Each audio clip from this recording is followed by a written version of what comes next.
कुछ ना कहो, कुछ भी ना कहो, क्या कहना है, क्या सुनना है। मुझको पता है, तुमको पता है,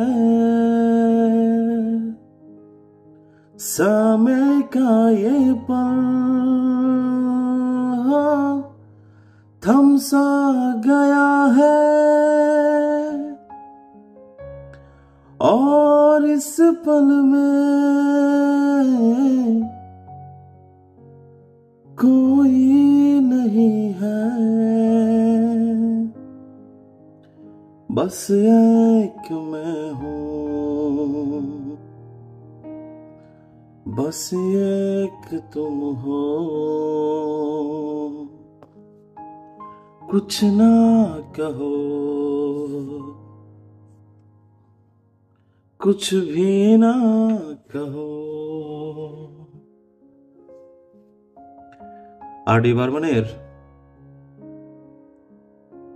লাভ স্টোরি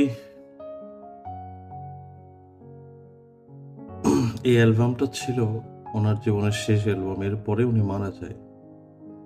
আর.ডি. বর্মনের অসংখ্য পরিচিত গান রয়েছে, আর উনি কেমন ধরনের গান করত এটা দেখতে হলে অবশ্যই আপনাকে 60-এর দশকে যেতে হবে।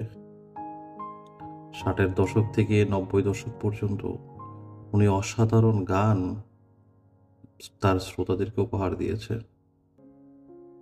পুরো ওনার যে মিউজিক জার্নিটা ছিল, সব মেমোরেবল সং ছিল, খুব সুন্দর।